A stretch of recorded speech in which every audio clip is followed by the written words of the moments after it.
नहीं। हम तो गरीब आदमी हैं, सीधा साधा आदमी हैं, 10 ठो गालियों सुन के अपना काम करते रहते हैं। हमारी चिंता ना करिए, हमें अपनी हिफाजत करने हमारा जुबान, हमारी मुंह, हमारा हाथ काफी है। हमको मतलब समाज, हमको मतलब ये इतनी बड़ी जनप्रतिनिधि की टोली जो आपकी मजबूत ताकत है, और इनका रेस्पेक्ट मेरे लिए सम्मान बोध है।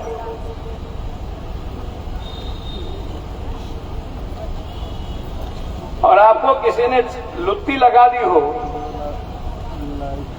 आप हमको एक बात बताइए मुखिया जी, एक गांव में किसी कोई झोपड़ी में आग लग गई और पछिया चल रहा हो तो कोई बचेगा कि सबका घर जलेगा? तो यदि थाना प्रभारी आग लगा है तो थाना बचेगा, यदि हम जलेंगे तो तुम भी न जलोगे।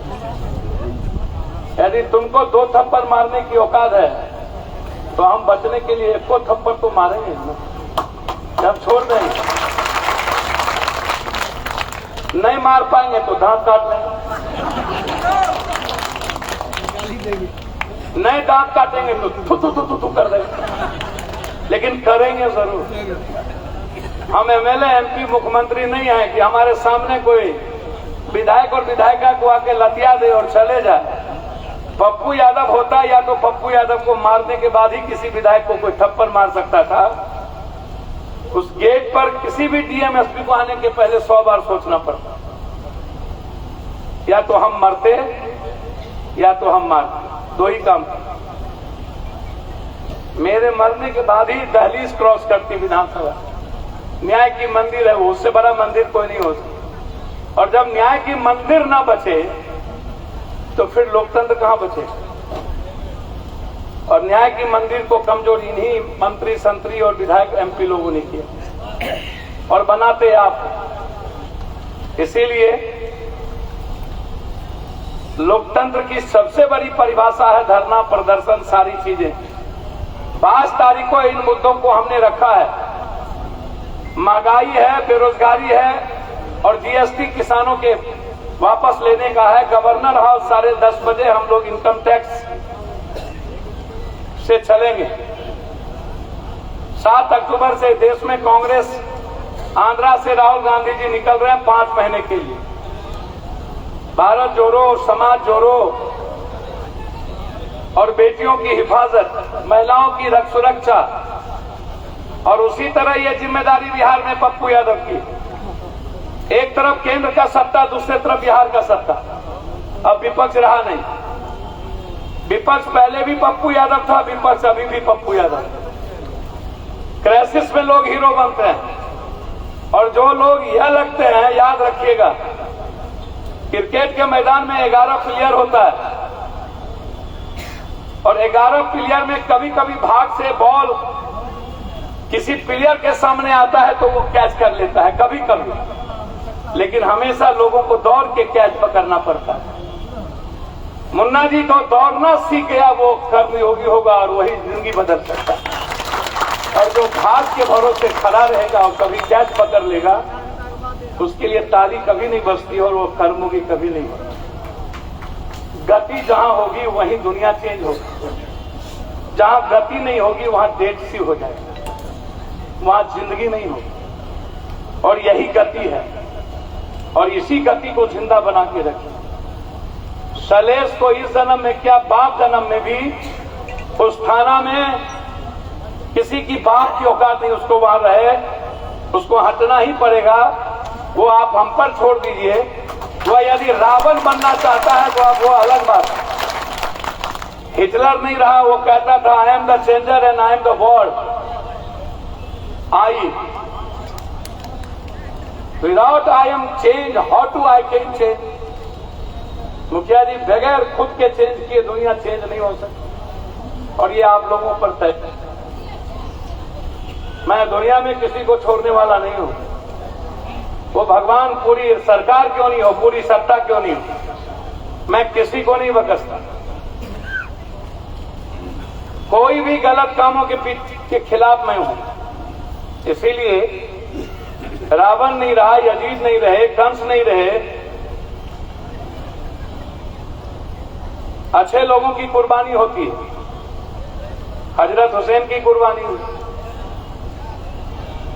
कर्ण को बलिदान देना पड़ा, यह जानते हुए कि सामने में कृष्ण है। नानक के चारों बच्चे को शहीद और तो जब भी कोई बदलाव आता है तो कहीं न कहीं क्रांति होगी। तो हो सकता है कि दरभंगा के बदलाव में हायाघाट के मुखिया जी लोगों की कुर्बानी ज्यादा होगी। इसीलिए अध्यक्ष हैं आप और आप लोग मजबूत ताकत है। चोरों को आंख गुरेर के देखा कीजिए।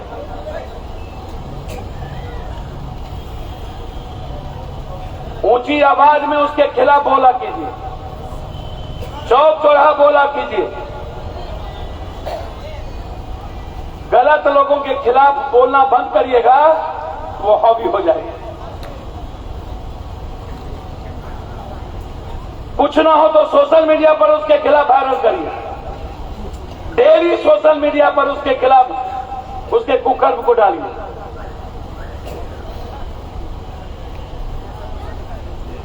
दुनिया को पता चलनी चाहिए। छोड़िए नहीं, रुकिए नहीं, कल देखेंगे, कल होगा, ऐसा कुछ नहीं है। इसीलिए मैं आप सबका, आपके सगे भाई और खून की तरह सम्मान करता हूं, क्योंकि हमको पटना जाना है। आपने एक लोकतंत्र की विशाल कायम की है और बिहार में बड़ी जिम्मेदारी पप्पू यादव की है। निश्चित रूप से अभी चूंकि 22 की बड़ी लाठी गोली चलेगी, हमेशा एक नारा रहा है, जो हिटलर की चाल चलेगा वो हिटलर की मौत मरेगा। जिसने भारत की संस्कृति, सभ्यता, इतिहास को नहीं पढ़ाना जाना, जैसे आजकल के नेता कुछ नहीं जानते, उनको पता ही नहीं कि भारत विश्व गुरु थे,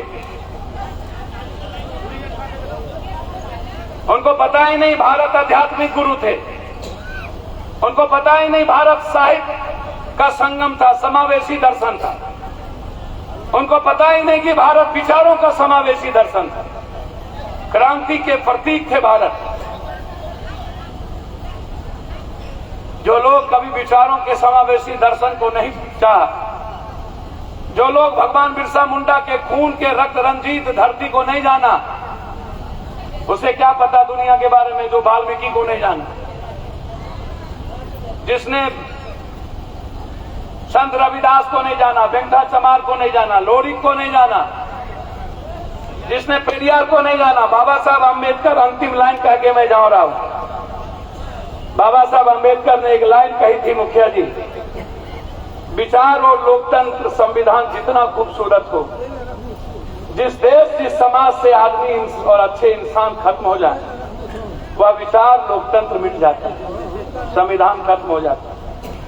और संविधान, लोकतंत्र और विचार जितना खतरनाक हो, आदमी अच्छा है तो खतरनाक विचार और संविधान भी बेहतर हो जाता है और वो इंसानियत में परिवर्तित हो जाता है।